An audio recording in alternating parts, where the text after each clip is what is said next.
Hello ನಮಸ್ತೆ my dear stars, ಎಲ್ಲರೂ ಹೇಗಿದ್ದೀರಾ? ಓಪ್ ಯು ಆಲ್ ಗುಡ್. ನಾನು ಇವತ್ತು ಡಿಫ್ರೆಂಟ್ ರೆಸಿಪಿ ಹೇಳ್ತಿದ್ದೀನಿ. ಹಂಚಿನ ಮೇಲೆ ತಟ್ಟೋ ತಾಲಿಪಟ್ಟು. ಇದಕ್ಕೆ ಬೇಕಾಗಿರೋ ಇಂಗ್ರೀಡಿಯೆಂಟ್ಸ್: 2 ಕ್ಯಾರೆಟ್ ತುರಿದಿಟ್ಕೋಬೇಕು, ಚಿಲ್ಲಿ 4, ಆನಿಯನ್ 1, ಹಸಿ ಕಡಲೆ ಹಿಟ್ಟು 3 ಸ್ಪೂನ್, 1 ಬೌಲ್ ಅಕ್ಕಿ ಹಿಟ್ಟು, ನೆಕ್ಸ್ಟ್ ರುಚಿಗೆ ತಕ್ಕಷ್ಟು ಉಪ್ಪು, ಸ್ವಲ್ಪ ಅಜ್ವಾನ ಮತ್ತು ಆಯಿಲ್. ಒಂದು ಪಾತ್ರೆ ತಗೊಳ್ಳಿ, ಅದಕ್ಕೆ ಎಲ್ಲ ಅಕ್ಕಿ ಹಿಟ್ಟನ್ನು ಹಾಕಿಬಿಟ್ಟು ತುರಿದಿರೋ ಅಂಥ ಕ್ಯಾರೆಟ್ ಮೀಡಿಯಮ್ ಗಾತ್ರದ್ದು 2 ತುರಿದಿರ್ತೀರಲ್ವ, ಆ ಕ್ಯಾರೆಟನ್ನು ಹಾಕಿ, ನೆಕ್ಸ್ಟು 4 ಚಿಲ್ಲಿ ಹಾಕಿ, ಒಂದು ಸಣ್ಣದಾಗಿ ಕಟ್ ಮಾಡ್ಕೊಂಡಿರೋ ಅಂಥ ಆನಿಯನ್ ಹಾಕ್ಬಿಟ್ಟು ಎಲ್ಲದನ್ನ ಚೆನ್ನಾಗಿ ಮಿಕ್ಸ್ ಮಾಡಬೇಕಾಗುತ್ತೆ. ಇದು ಎಷ್ಟು ಚೆನ್ನಾಗಿರುತ್ತೆ ಅಂದರೆ ತಿನ್ನೋದಕ್ಕೆ ಇನ್ಸ್ಟೆಂಟ್ ಮಾಡಿ ತಿನ್ನೋದಕ್ಕೆ ತುಂಬ ಟೇಸ್ಟಾಗಿ ಇರುತ್ತೆ. ಬಟ್ ಇಟ್ಬಿಟ್ಟು ಆಮೇಲೆ ತಿಂತೀನಿ ಅಂದರೆ ಚೆನ್ನಾಗಿರಲ್ಲ. ನೆಕ್ಸ್ಟ್ ಅಜ್ವಾನ ಸ್ವಲ್ಪ ನಿಮಗೆ ಎಷ್ಟು ಬೇಕೋ ಅಷ್ಟು ಹಾಕ್ಕೊಳ್ಳಿ, ರುಚಿ ಚೆನ್ನಾಗಿರುತ್ತೆ, ಇದರಿಂದ ಹೆಲ್ತಿಗೂ ಒಳ್ಳೆಯದು. ಸ್ವಲ್ಪ ಉಪ್ಪು ರುಚಿಗೆ ತಕ್ಕಷ್ಟು 1 ಸ್ಪೂನ್ 1.5 ಸ್ಪೂನ್ ಹಾಕ್ತಿದ್ದೀವಿ ನಾವಿಲ್ಲಿ. ನೀವು ನೋಡ್ಕೊಂಬಿಟ್ಟು ಹಾಕಿ. ಇದನ್ನು ನೀಟಾಗಿ ಕಲಿಸ್ಬೇಕಾಗುತ್ತೆ, ಎಲ್ಲ ಕೈಲೇ ಕಲಿಸ್ಕೊಂಡ್ಬಿಡಿ. ಚೆನ್ನಾಗಿ ಮಿಕ್ಸ್ ಆಗಬೇಕು, ಎಲ್ಲ ನಾವು ಹಾಕಿರೋ ಇಂಗ್ರೀಡಿಯೆಂಟ್ಸ್ ಎಲ್ಲ ಚೆನ್ನಾಗಿ ಮಿಕ್ಸ್ ಆಗಬೇಕು. ಇದು ಮಕ್ಕಳಿಗೆ ಎಲ್ಲ ಹಸುವಾಗಿದೆ ಈವ್ನಿಂಗ್ ಟೈಮಲ್ಲಿ ಅಂತ ಅಂದರೆ ಮಾಡಿಕೊಡೋಕ್ಕೆ ತುಂಬ ಚೆನ್ನಾಗಿರುತ್ತೆ. ನಾವು ಪಿ ಜಿಯಲ್ಲಿ ಹಾಸ್ಟೆಲಲ್ಲಿ ಇರೋರ್ಗು ತುಂಬ ಚೆನ್ನಾಗಿರುತ್ತೆ ಇದು ಮಾಡ್ಕೊಂಡು ತಿನ್ನೋದಕ್ಕೆ. ಇಲ್ಲಿ 1 ಗ್ಲಾಸ್ ನೀರು ತಗೊಳ್ಳಿ, ಹಾಕ್ಬಿಟ್ಟು ಚೆನ್ನಾಗಿ ಮಿಕ್ಸ್ ಮಾಡ್ಕೊತಾ ಹೋಗಿ, ಗಂಟಾಗಿರಬಾರ್ದು, ನೋಡಿಬಿಟ್ಟು ಮಿಕ್ಸ್ ಮಾಡಿ. ಹಾಗೆ ಇದು ಯಾವ ಹದಕ್ಕೆ ಬರಬೇಕಂದ್ರೆ ಮಿರ್ಚಿ ಹಾಕ್ತೀವಲ್ವ, ಆ ಮಿರ್ಚಿ ಅದಕ್ಕೆ ಹಿಟ್ಟು ಬರಬೇಕಾಗತ್ತೆ. ತುಂಬ ನೀರು ಮಾಡೋದು ಬೇಡ, ತುಂಬ ಗಟ್ಟಿನೂ ಬೇಡ, ಈ ಥರ ಬರಬೇಕಾಗುತ್ತೆ. ನೆಕ್ಸ್ಟ್ ಒಂದು ಪ್ಯಾನ್ ತಗೊಳ್ಳಿ, ಅದನ್ನು ಹೀಟ್ ಮಾಡೋಕ್ಕಿಡಿ, ಅದ್ರ ಮೇಲೆ ಆಯಿಲ್ ಹಾಕಿ ಹೀಟ್ ಮಾಡಿ ಸ್ವಲ್ಪ ಹೊತ್ತು. ನೆಕ್ಸ್ಟ್ ಆ ಪ್ಯಾನ್ನ ಇಳಿಸ್ಕೊಂಬಿಟ್ಟು ನೀವೇನು ಹಿಟ್ಟು ಕಲಸಿರ್ತೀರಲ್ವ ಅದನ್ನು ನೀಟಾಗಿ ತಟ್ಟಬೇಕಾಗತ್ತೆ.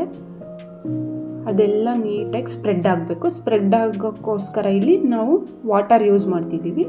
ನೀರು ತೊಗೊಂಬಿಟ್ಟು ಅದ್ರ ಮೇಲೆ ಹಚ್ಬಿಟ್ಟು ನೀಟಾಗಿ ರೌಂಡ್ ಶೇಪಲ್ಲಿ ಬರಬೇಕು. ನಿಮ್ಗೆ ಯಾವ ಶೇಪ್ ಬೇಕೋ ಆ ಶೇಪ್ ಮಾಡ್ಕೊಳ್ಳಿ. ರೌಂಡ್ ಬಂದರೆ ಪ್ಯಾನ್ ತವ ಏನಿರುತ್ತೆ ರೌಂಡಾಗಿದೆ ಅಲ್ವಾ, ಸೊ ನಾವು ರೌಂಡಾಗಿ ಮಾಡ್ತಿದ್ದೀವಿ. ರೌಂಡಾಗಿ ನೀಟಾಗಿ ಮಾಡಬೇಕಾಗುತ್ತೆ. ನೀರು ಹಚ್ಕೊತ ಮಾಡಿ, ಕೆಳಗಡೆ ಆಯಿಲ್ ಹಾಕಿರ್ತೀರಲ್ವ, ಅಂಟ್ಕೊಳಂಗಿಲ್ಲ, ಅದು ಹಿಟ್ಟು ಪ್ಯಾನಿಂದ ಮೇಲೆ ಬರ್ತಿರುತ್ತೆ. ಹಾಗೆ ಎಷ್ಟು ಚೆನ್ನಾಗಿರುತ್ತೆ ಅಂದರೆ ನನ್ನ ಬಾಯಲ್ಲೇ ನೀರು ಬರುತ್ತೆ ಇದನ್ನು ನೋಡ್ತಾ ಇದ್ದರೆ.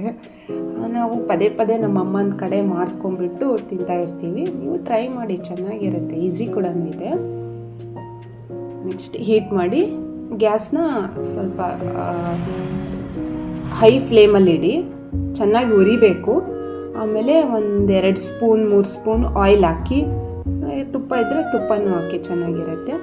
ನಿಮ್ಗೆ ಯಾವ ಶೇಪ್ ಬೇಕೋ ಆ ಶೇಪು. ಫುಲ್ ರೌಂಡ್ ಬೇಡ ಅಂತ ಅಂದರೆ ನಾವಿಲ್ಲಿ 4 ಪೀಸ್ ಕಟ್ ಮಾಡ್ತಿದ್ದೀವಿ. ದಪ್ಪ ಇರುತ್ತೆ ಅಲ್ವಾ ರೊಟ್ಟಿ ತಾಲಿಪಟ್ಟು, ಅದಕ್ಕೋಸ್ಕರ 4 ಪೀಸ್ ಕಟ್ ಮಾಡ್ತಿದ್ದೀವಿ. ಒಬ್ರಿಗೆ 1 ಸಾಕು, ತುಂಬ ಹೊಟ್ಟೆ ತುಂಬಿಬಿಡುತ್ತೆ ಇದು.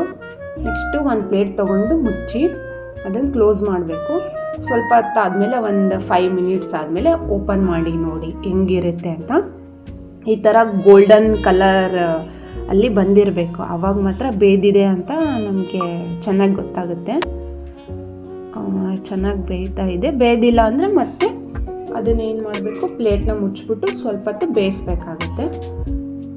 ಅದನ್ನು ಅಂಟ್ಕೊಂಡಿರುತ್ತೆ ಅಲ್ವಾ ಹಿಟ್ಟು, ತಾಲಿಪಟ್ಟು, ಅದನ್ನು ಮೇಲೆ ಎತ್ತಬೇಕಾಗುತ್ತೆ. ಎತ್ಬಿಟ್ಟು ಸ್ವಲ್ಪ ಆಯಿಲ್ ಏನಿರುತ್ತೆ ಅದಕ್ಕೆ ಸವರಬೇಕು. ಮತ್ತು ಉಲ್ಟಾ ಮಾಡಿ ಹಾಕಬೇಡಿ, ಹಾಗೆ ಹಾಕಿ ಚೆನ್ನಾಗಿ ಕಾದಾದಮೇಲೆ ಅದನ್ನು 1 ಪ್ಲೇಟಲ್ಲಿ ಹಾಕಿಬಿಡಿ. So it is ready to eat. ಇದು ಒಂದೇ ತಿಂತೀರಾ ಇಲ್ವಲ್ಲ ನೋಡಿ, ಕೆಳಗಡೆ ಯಾವ ಥರ ಆಗಿರುತ್ತೆ ಅಂತ ನಾನು ತೋರಿಸ್ತಿದ್ದೀನಿ. ಈ ಥರ ಇರುತ್ತೆ ಇನ್ನೊಂದು ಪಾಟಲ್ಲಿ.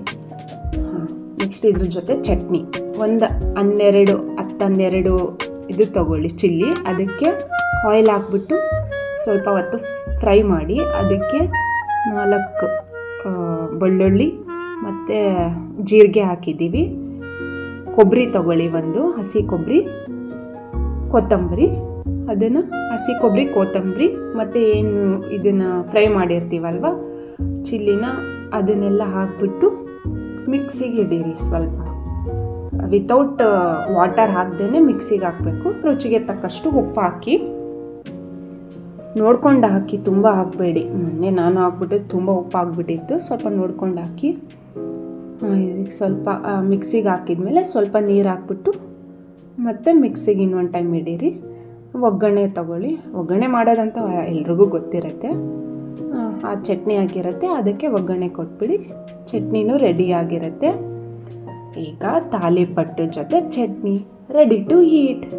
ತಿನ್ನಿ. Thank you. ಇಷ್ಟ ಆದರೆ ಲೈಕ್ ಕೊಡಿ, ಸಬ್ಸ್ಕ್ರೈಬ್ ಮಾಡಿ. ಇಷ್ಟ ಆಗಿಲ್ಲ ಅಂದರೆ ಡಿಸ್ಲೈಕ್ ಕೊಡಿ. ಹೆಚ್ಚಿನ ಮಾಹಿತಿಗಾಗಿ ಕಮೆಂಟ್ ಮಾಡಿ. Thank you. ಬಾಯ್.